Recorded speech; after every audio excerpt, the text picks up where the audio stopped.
Deo gracias, salve María.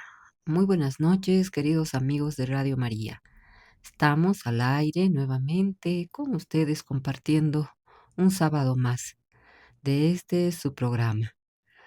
Estamos ya en otro mes, a medio año hemos llegado, es increíble cómo se va el tiempo, pero este mes dedicado especialmente al Sagrado Corazón de Jesús y también, por supuesto, a ese corazón eucarístico de Jesús, la Santa Eucaristía. Así hemos arrancado este mes celebrando esta fiesta litúrgica que es el Corpus Christi, cuerpo y sangre de Cristo. Por ello, hoy este programa estará dedicado a hablar de este sacramento, pero especialmente el cómo mostrar nuestra devoción, como católicos estamos llamados a demostrar nuestro amor, nuestra devoción a este santísimo sacramento. Vamos a encomendarnos, por supuesto, al inicio de este programa a la Madre de la Eucaristía, nuestra Madre Santísima, Madre del Amor Hermoso, Madre de Dios y Madre nuestra, Madre de la Santa Eucaristía. En el nombre del Padre, del Hijo y del Espíritu Santo. Amén. Dios te salve María, llena eres de gracia, el Señor es contigo, bendita tú eres entre todas las mujeres, y bendito es el fruto de tu vientre Jesús. Santa María, Madre de Dios, ruega por nosotros pecadores, ahora y en la hora de nuestra muerte. Amén. Nuestra Señora de la Paz, ruega por nosotros. Nuestra Señora del Buen Consejo, ruega por nosotros. María, Madre de la Eucaristía, ruega por nosotros. En el nombre del Padre, del Hijo y del Espíritu Santo. Amén. Hemos mencionado a Nuestra Señora de la Paz. Este programa, Deo Gracias, se transmite desde la ciudad de La Paz para Radio María, para toda el área de Bolivia, pero también gracias a nuestras redes, nuestro canal en YouTube, Deo Gracias, y a través de Facebook también, que hacemos el enlace, pues podemos conectarnos y ver, reprisar este programa en muchas partes del mundo. Lo mismo por la página web de la Radio María, pues pueden acceder desde cualquier lugar del mundo. Bendito sea Dios. Bien, como habíamos dicho, pues estoy transmitiendo desde la ciudad de La Paz y como todos los que nos escuchan ya saben, estamos viviendo momentos de crisis en nuestro país, momentos muy difíciles que nos afecta a todos, madres, padres de familia, familias en general, ciudadanos,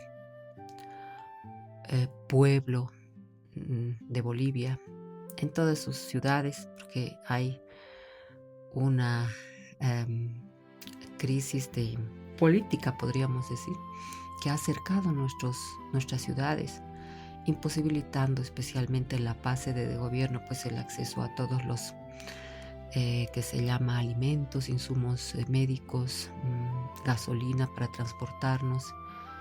Ya son más de 35 días y pues esta situación nos entristece a muchos. En lo personal sí he sentido el agobio de toda esta preocupación, de esta carestía que estamos viviendo, de no saber lo que va a pasar en nuestro país, en nuestra ciudad, pues realmente imposibilitados de realizar nuestras actividades normales. Sobre todo la gente que trabaja día a día para ganarse su pan, pues nos solidarizamos con todas esas mamás, esas familias.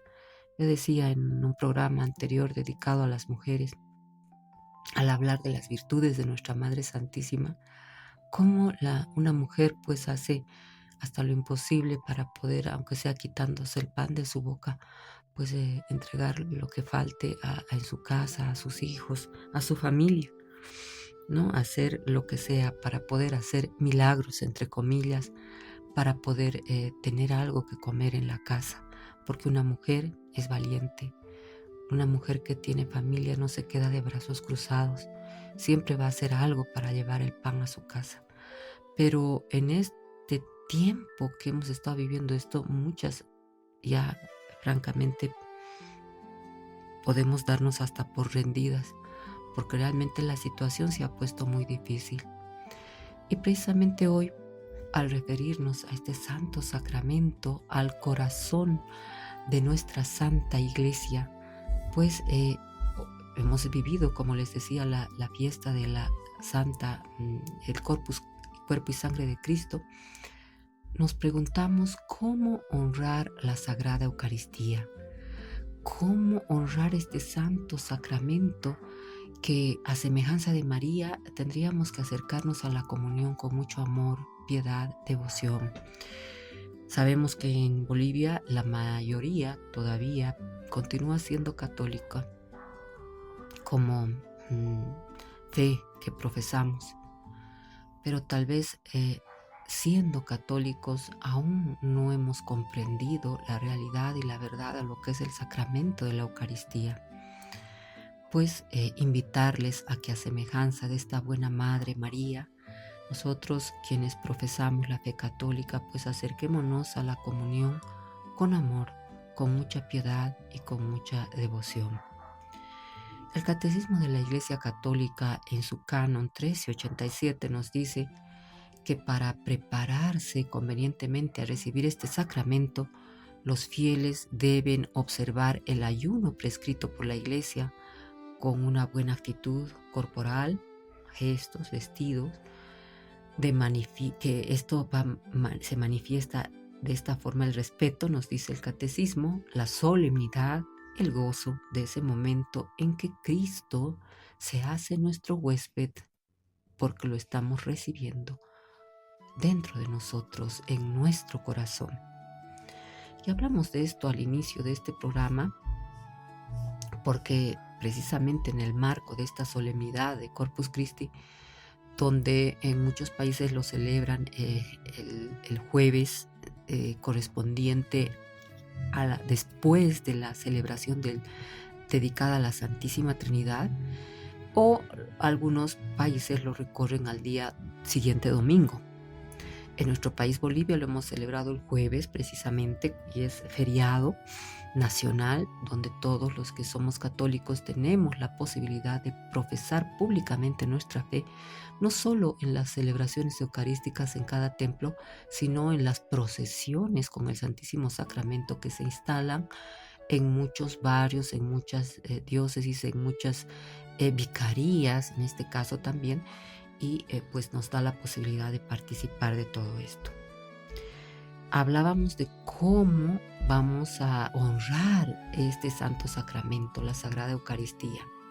Al haber visto este canon 1387 del Catecismo de la Iglesia Católica, allí nos exhorta a prepararnos adecuadamente para recibir la Sagrada Eucaristía. Y se destacan 3 aspectos importantes con los cuales vamos a dar prácticamente el marco de inicio a este programa, para poder hablar también lo que es la adoración eucarística. Qué importante devoción es la adoración eucarística, donde el Maestro, nuestro Maestro Jesús, el Señor, está allí y nos llama. Entonces es importante, como les decía, que comprendamos 3 aspectos importantes desde este canon del Catecismo. En primer lugar, Pío XII nos recuerda en la Constitución Apostólica Christus Dominus que desde el siglo IV ya era costumbre distribuir la Sagrada Comunión a los fieles en ayunas.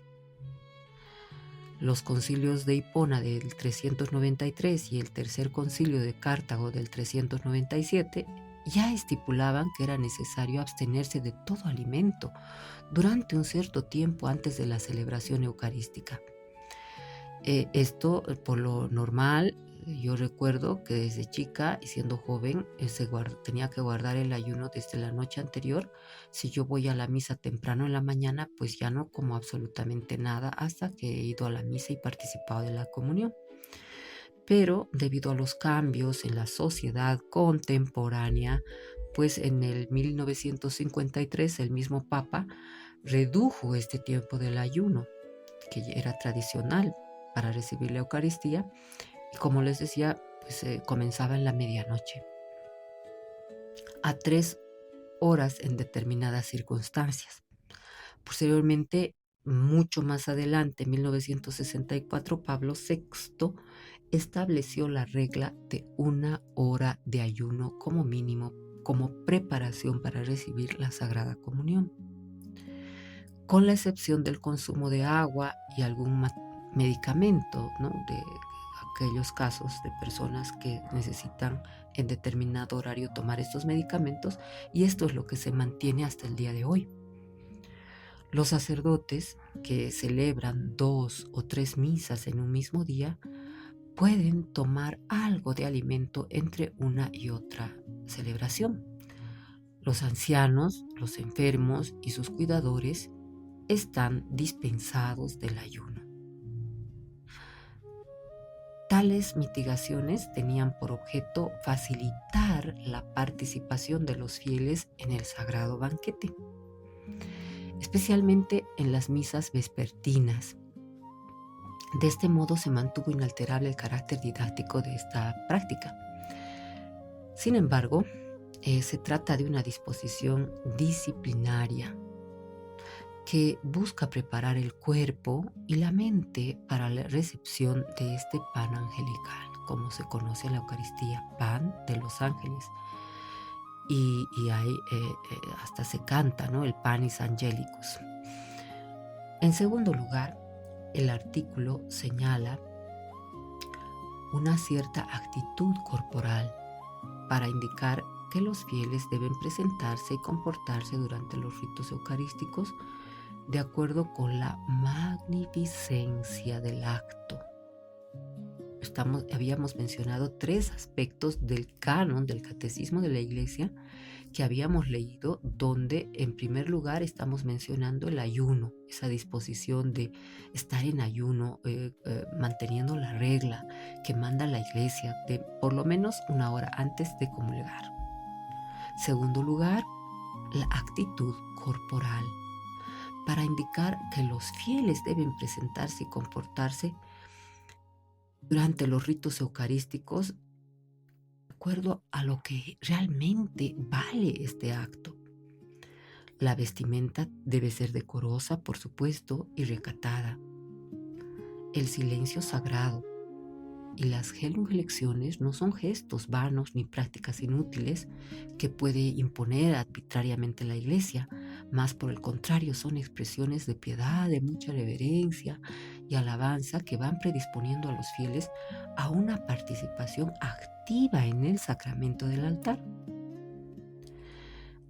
Hablando de cómo presentarnos en cuanto a vestimenta decorosa, no te puedes ir con un short, no te puedes ir con una falda mini, no te puedes ir con una ropa deportiva de he ido a mi partido y he jugado fútbol y me voy así a la misa porque ya no tengo tiempo de cambiarme.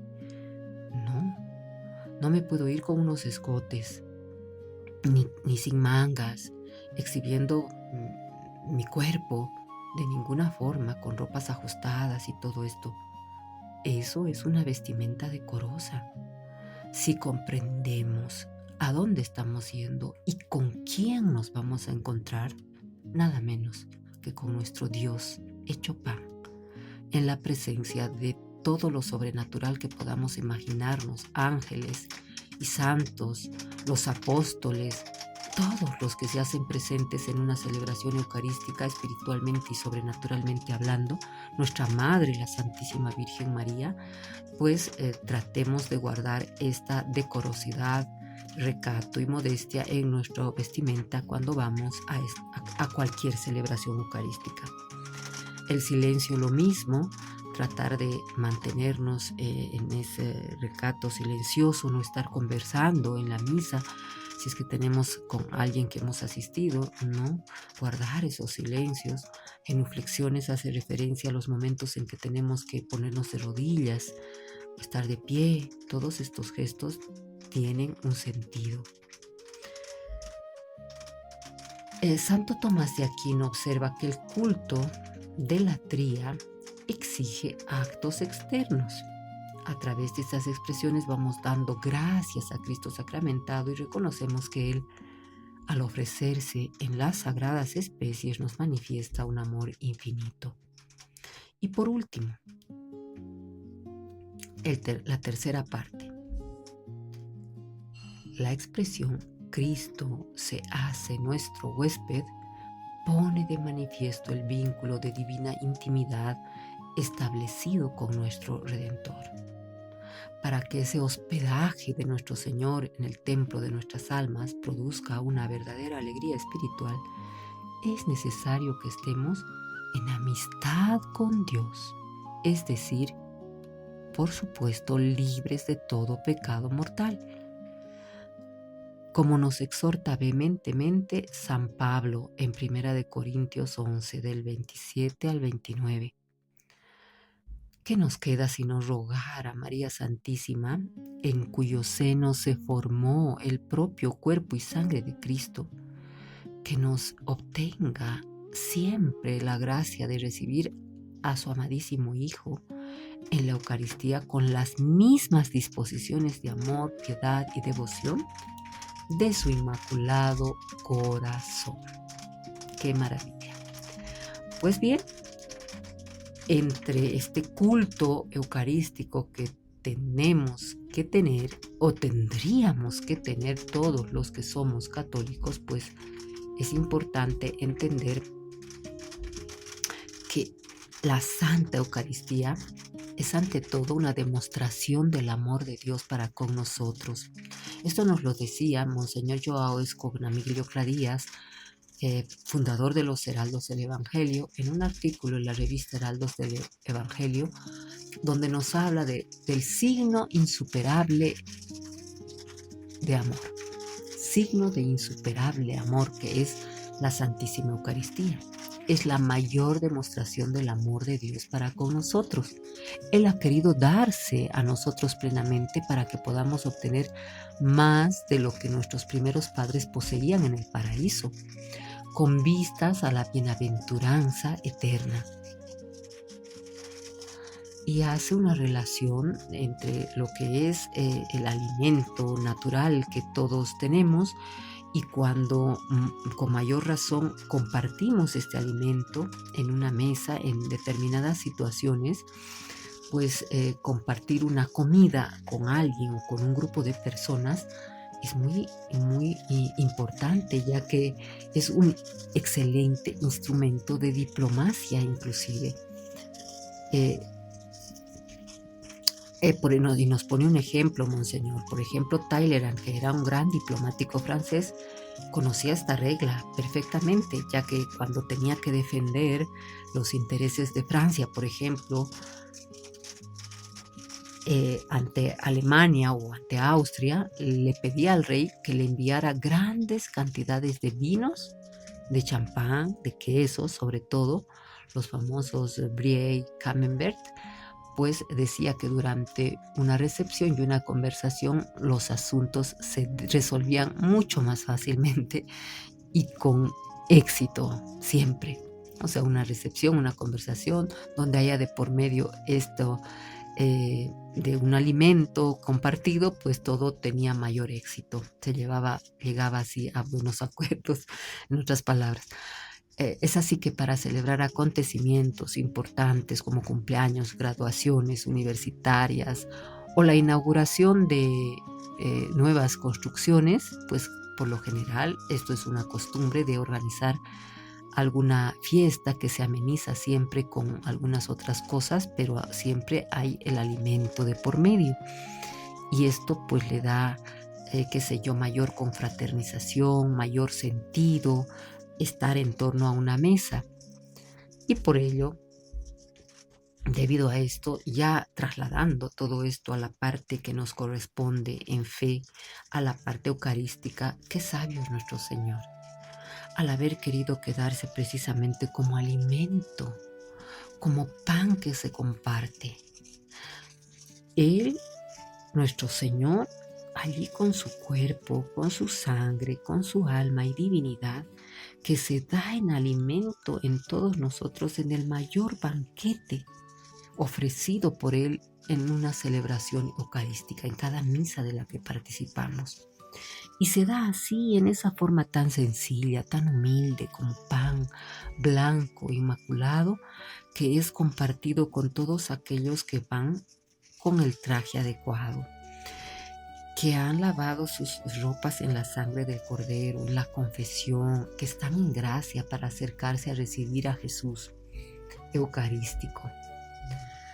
Y cómo tenemos que, hacernos parte de todo esto, aparte, por supuesto, de lo que es la celebración eucarística, donde estamos invitados a recibir el cuerpo de Jesús debidamente preparados, pues otros de los actos que tendríamos que estar todos, ser participantes, es la adoración eucarística. Tanto anhelamos la felicidad eterna y tanto gemimos en este valle de lágrimas que nos olvidamos del lugar donde el cielo está prisionero en la tierra. ¿Entienden esto, queridos hermanos? El cielo de los cielos, que es Dios, está prisionero en la tierra, en todos los sagrarios de todas las iglesias en el mundo entero. Desde la capilla más pequeña, que tiene un sagrario activo y la luz está encendida, mostrándonos que está allí el mismo cielo que es Dios, pues esta felicidad eterna es necesario entenderla, comprenderla. Él les había dicho al principio que puede ser que en nuestras ciudades estamos viviendo momentos de angustia, especialmente en La Paz, tal vez llegando a la desesperación, pero cuando comprendemos que nuestro Dios está allí, en todas las iglesias, esperando por nosotros, prisionero de amor en cada sagrario, pues qué mejor que correr allí a los pies de nuestro Dios para adorarle, para amarle, para decirle que se haga su voluntad. Pues esto es algo que a veces no comprendemos, queridos amigos. No entendemos a plenitud, a profundidad, ni siendo católicos. Por ejemplo, en este artículo también de esta revista de junio de este año de los Heraldos del Evangelio, el maestro está allí en el sagrario y te llama cuando tenemos la dicha de poder participar de una adoración eucarística o de simplemente entrar a un templo y dirigirnos allí al sagrario, sabiendo que allí está el Rey de Reyes, nuestro Señor, nuestro Rey, nuestro Dios. Muchas veces hemos podido cuestionarnos quién no desearía arrodillarse junto al pesebre de Belén para adorar al niño Jesús, o escuchar una predicación del Divino Maestro, así como nos narran los evangelios, recibir una mirada suya en su paso por una aldea de Galilea. ¿Cuántos habremos anhelado y anhelamos esto? O verle discutir con los fariseos o expulsar a los mercaderes del templo, o incluso poder haber estado allí a los pies de la cruz con María, su madre, o haberle acompañado en toda su pasión.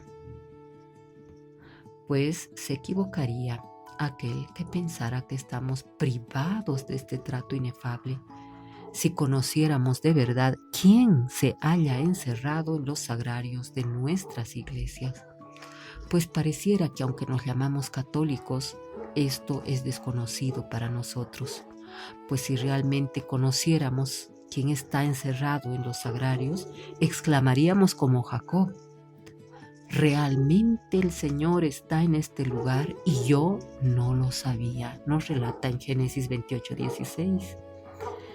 Y esto es totalmente cierto, pues si Dios está con nosotros y no lo sabemos, o tal vez lo olvidamos, el Señor nos prometió que permanecería con nosotros todos los días hasta el fin del mundo. Y cumplió esa promesa de manera inaudita al instituir el Santísimo Sacramento del altar. ¿Creemos esto, queridos hermanos? Si creemos esto, ¿por qué las iglesias están vacías?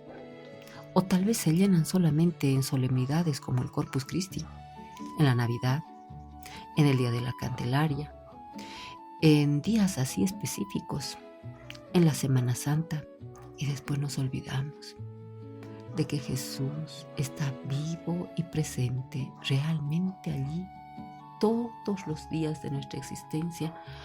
En cada celebración eucarística Él baja del cielo para quedarse a través de la transustanciación en ese pedazo de pan y luego ser encerrado allí como prisionero en los sagrarios, esperando que nos acordemos de que Él está allí, que está esperando por cada uno de nosotros para abrazarnos, para consolarnos, para escucharnos y para hablarnos también, por supuesto.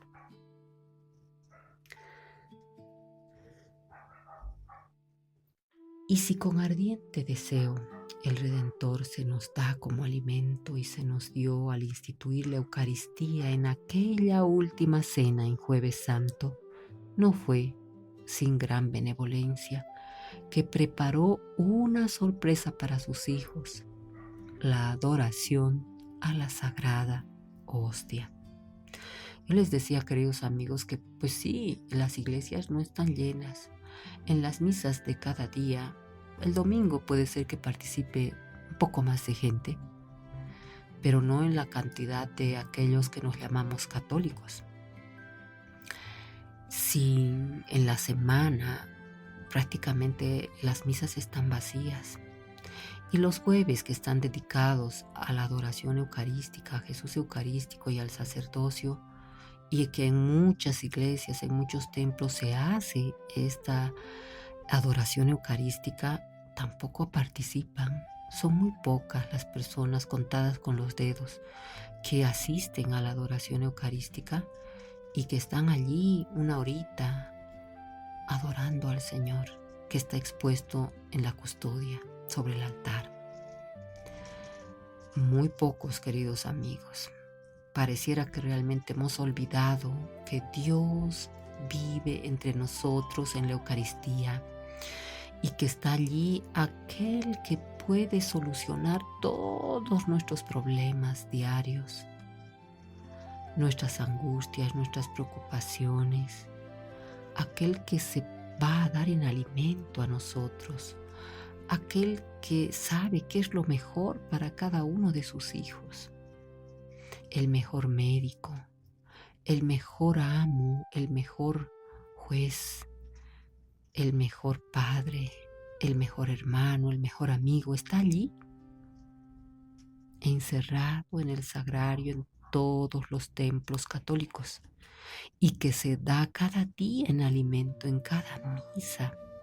Si pudiéramos hacer el hábito, queridos amigos, de misa diaria todos los días, porque quiero recibir a mi Señor todos los días, mientras todavía podemos. Esto es importante reflexionar. A pesar de que este tesoro es tan precioso y que este tesoro además permaneció prácticamente oculto hasta el siglo XI, cuando surgió una herejía, la herejía de Berengario se llamaba, el cual se levantaba contra la realidad del sacramento del altar, o sea, se dudaba de esto, por tanto, era una herejía que surgió. Entonces, en la cristiandad, a guisa de entusiasta respuesta a ese error, se inició un auténtico auge de devoción a la presencia real de Jesús en la Eucaristía.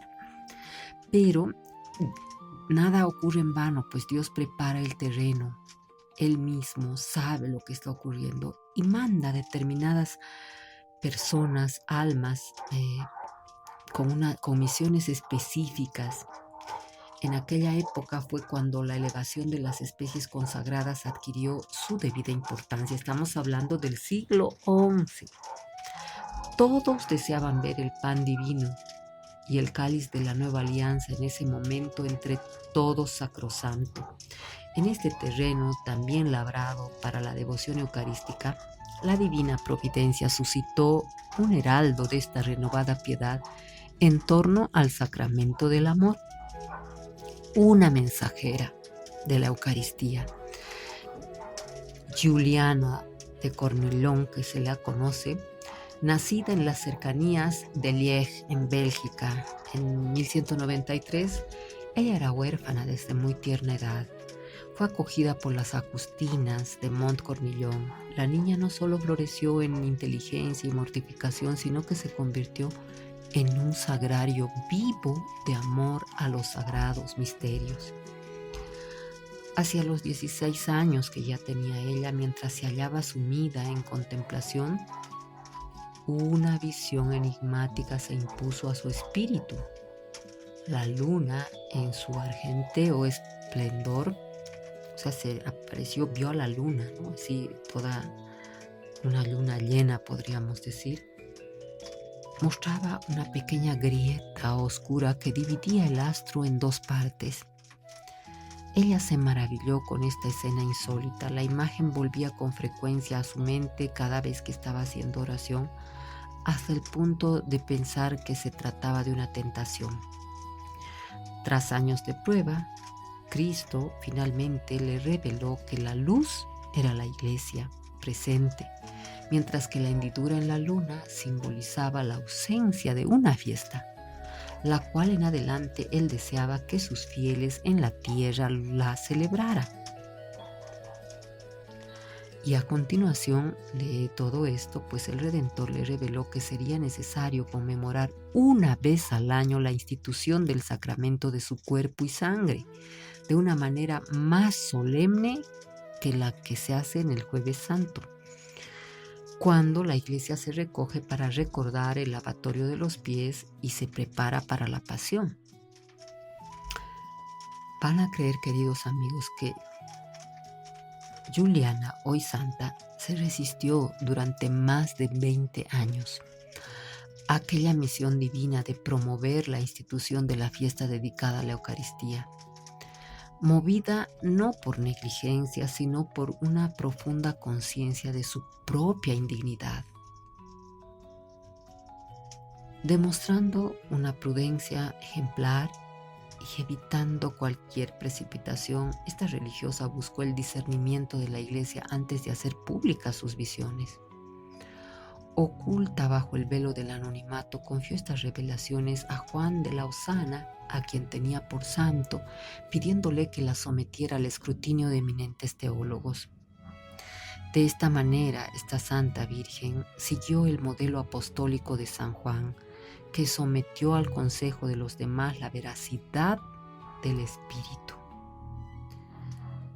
La validación eclesial que se realizó contó con el dictamen favorable de ilustres figuras, entre las que se encontraba entonces el archidiácono de Liege, Jacques de Troyes, versado en la ley divina y adornado con los méritos de santidad, quien más tarde luego ascendería al solio de pontificio con el nombre de Urbano IV. Y fue allí que la convergencia de opiniones entre obispos, doctores de la ley y prelados confirmó la inspiración del Espíritu Santo, que no se contradice al hablar por boca de sus siervos. Urbano IV, movido por el recuerdo de aquella revelación que ya la había analizado y todo esto, así como por el milagro eucarístico de Bolsena. Hemos visto milagros eucarísticos en algún otro programa, cuando un sacerdote pues en el altar tenía dudas de fe y la hostia en el momento de la elevación, después de la transustanciación, empieza a sangrar sobre el corporal. Y allí cae de rodillas el sacerdote pues fue Urbano IV justamente el que declara esto como un milagro eucarístico y con esta confirmación pues promulgó la bula Transiturus de Ocmundo, así se llama, instituyendo la fiesta del cuerpo y sangre de Cristo el 11 de agosto de 1264. Así fue que la armonía entre la experiencia mística de Santa Juliana y el discernimiento de las autoridades con este milagro aseguró que la propuesta de la nueva solemnidad fuera recibida como doctrina para el bien de toda la Iglesia. Por tanto, la fiesta del Corpus Christi se extendió entonces por todo el orbe católico y borró la mácula que aparecía sobre el rostro luminoso del cuerpo místico de Cristo. Este cuerpo de nuestro Señor empezó a resplandecer cual hostia sin arruga ni mancha a partir de entonces. Vamos a continuar hablando de este hermoso tema de la adoración eucarística, pero nos vamos a ir a una pausa musical. Justamente vamos a escuchar el Panis Angelicus, cantada, interpretada por Monseñor Joao Cla Díaz, que les invito a escuchar y a deleitarse con esta maravillosa canción dedicada a nuestro Señor Jesús en la Eucaristía, el pan de los ángeles.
Ya hemos retornado, queridos amigos. Vamos a entender esta expresión que al principio hemos visto, el cielo que es nuestro Dios prisionero en la tierra. Ya hoy, en nuestros días, en los tiempos que vivimos, tras casi 8 siglos de aquellos acontecimientos, ¿cómo se mantiene el fervor por el Santísimo Sacramento? ¿Ha aumentado o ha disminuido? Es bien cierto que la mayoría de los templos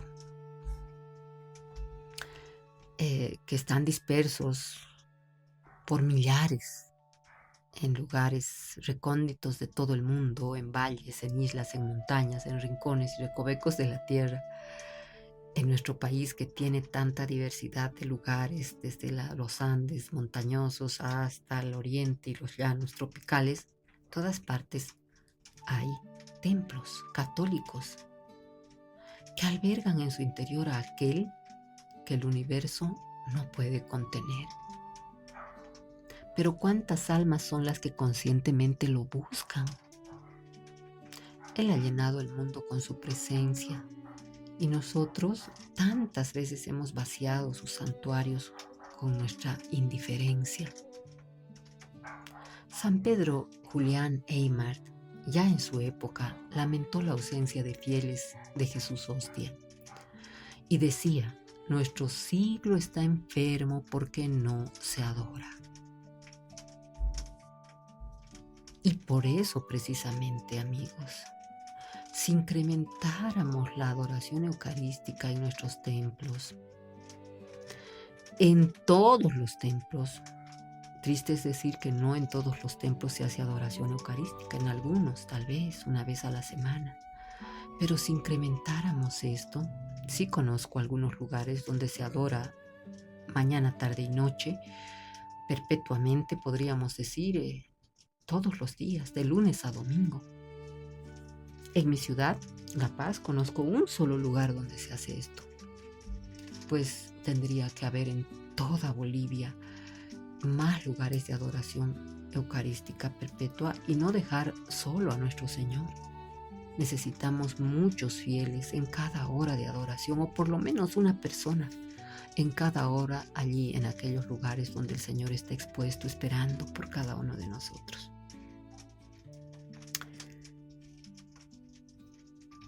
El mismo Jesús es aquel que caminó por Galilea, predicando la buena nueva.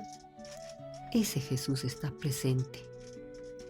En el momento en que el lector que lee estas líneas, que escucha estas palabras, en los sagrarios, allí está Jesús, cual prisionero que espera ansiosamente la visita de sus amigos, para liberarlos de la cárcel de sus males verdaderamente.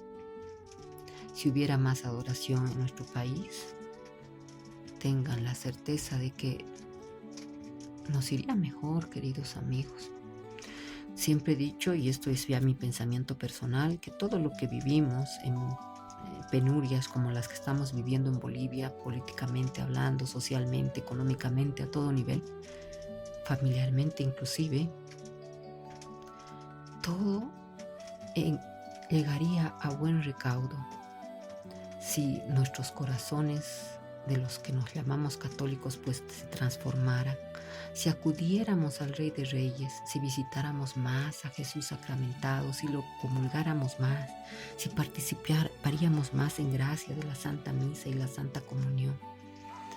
Todo se iría solucionando mucho mejor de lo que imaginamos. Y nosotros, que tanto anhelamos la felicidad eterna, que tanto gemimos en este valle de lágrimas que realmente es, nos olvidamos del lugar donde el cielo, que es Dios, quedó preso en la tierra. Este punto de encuentro se llama sagrario, la divina Eucaristía. San Pedro Julián Eymart nos dice: la divina Eucaristía no es el cielo en la tierra. Por tanto, no es en el cielo donde el alma amante debe buscar a Jesús.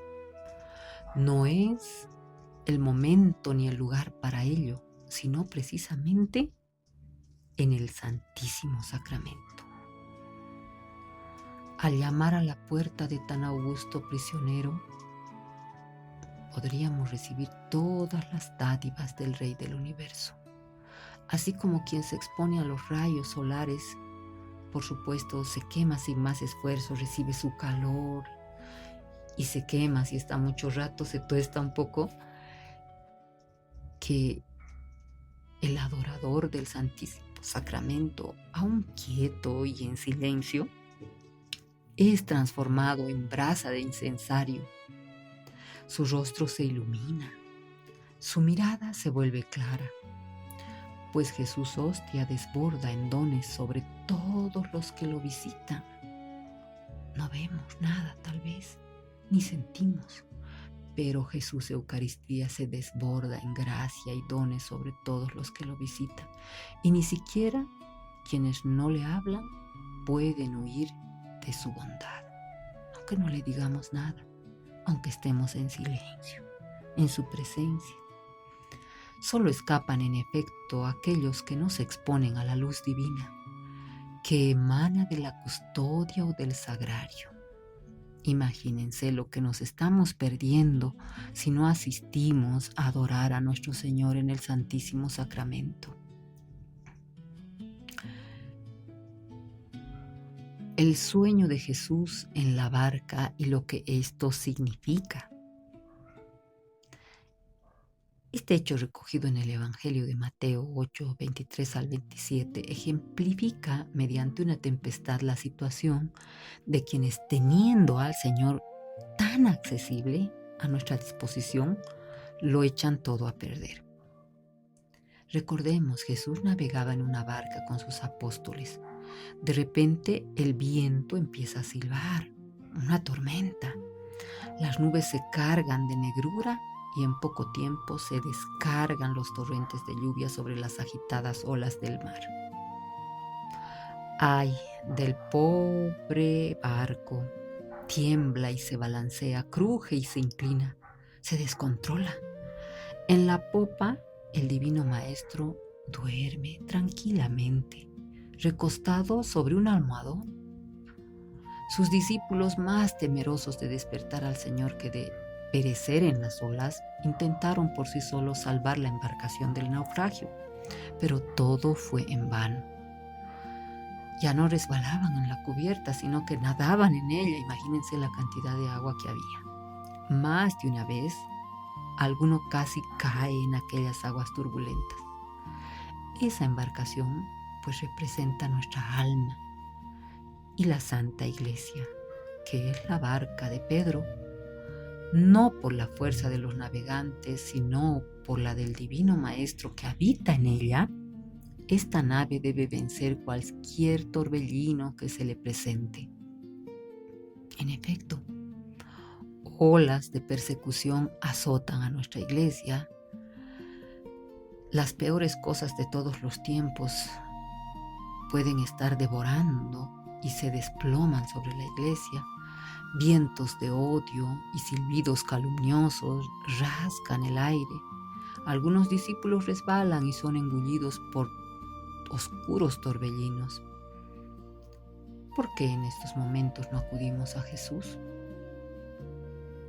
Lo que estamos viviendo hoy, amigos de Bolivia, los paceños especialmente. ¿Por qué no buscamos la solución allí donde se encuentra? ¿Por qué nuestros gobernantes, si se dicen personas de fe, no acuden al Rey de Reyes a pedir su consejo? No acuden a adorarlo y a pedir que Él nos ayude verdaderamente. ¿Por qué intentamos salvar barcas amenazadas con nuestras propias fuerzas humanas sin recurrir al Dios fuerte que todo lo puede resolver? Él siempre está a la espera. Unos minutos de adoración al Santísimo Sacramento serían suficientes para transformar nuestras almas y calmar cualquier tormenta. La hostia sagrada es como el ancla de nuestra alma agobiada y de la iglesia que lucha. No en vano soñó San Juan Bosco que la barca de Pedro estaba encadenada a 2 columnas. La una era la Eucaristía. El pasaje del Evangelio dice que los discípulos se acercaron y lo despertaron gritándole: Señor, sálvanos, sálvanos, que perecemos. Él se puso en pie e increpó a los vientos y al mar con una autoridad de Dios. Y el mar, a los vientos y al mar, y entonces vino una gran calma. Esto está narrado en Mateo 8:26. Bastó con buscarlo. En cuanto ellos lo despertaron, y una palabra suya apaciguó aquellas olas. Los discípulos quedaron, por supuesto, admirados, exclamando: ¿quién es este que hasta el viento y el mar le obedecen? Él es el capitán de la iglesia. Es aquel que nos llama cuando nos debatimos entre las olas. Es aquel que, al ser invocado, silencia la tempestad de nuestros problemas, de nuestras angustias, de nuestras preocupaciones, la tempestad de cada vida humana que tiene sus propios problemas, que arrastran, familiares, de toda índole, incluso hasta así, de país, ¿no? Que arrastramos todos, problemas tan grandes, situaciones tan difíciles. El Maestro está allí, te llama.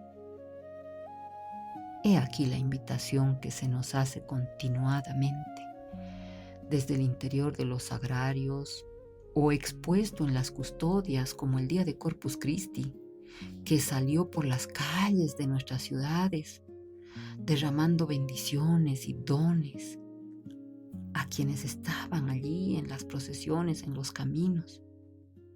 Jesús, que no necesita de nada, desde allí pide nuestra presencia.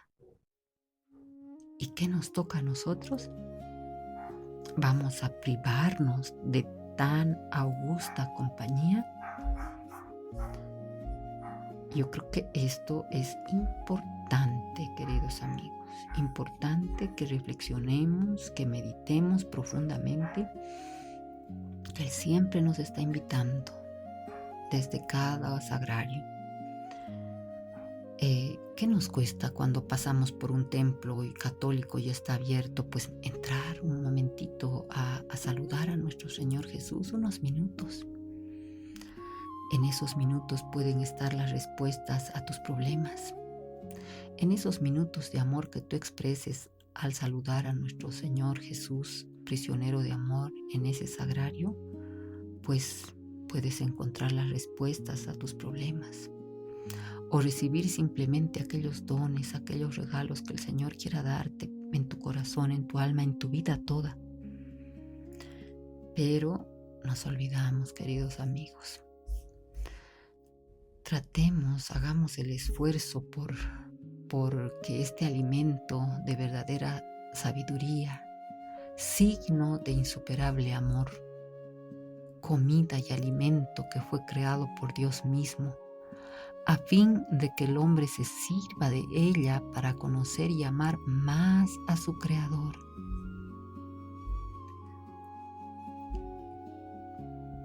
Qué bonito, ¿no? Qué bonito es ese alimento, pues, queridos amigos, que ya, miren, según el relato que nos hace Monseñor João Clá Escognamiglio, fundador de los Heraldos del Evangelio, nos hace una cuestión, una pregunta. ¿Por qué puso entonces en el centro del paraíso terrenal el árbol del conocimiento del bien y del mal, cuyo fruto Adán y Eva no podían probar? Porque quería darles la posibilidad de que, absteniéndose de algo, por el esfuerzo de la obediencia y la sumisión, se ordenaran aún más. No obstante, todavía queda una cuestión de fondo que nos lleva a comprender mejor por qué Dios sometió a la naturaleza humana y a la necesidad de alimentarse todos los días para subsistir. Adán debía anhelar el conocimiento del bien y del mal, confiando en que el Creador se lo ofrecería en un manjar especial. Dios obra siempre así. Exige una pequeña renuncia para luego conceder una recompensa infinitamente mayor, ya que esa recompensa sería que en un momento dado se encarnaría y se dejaría a sí mismo como alimento de verdadera sabiduría para todos los que quisiéramos aceptarlo.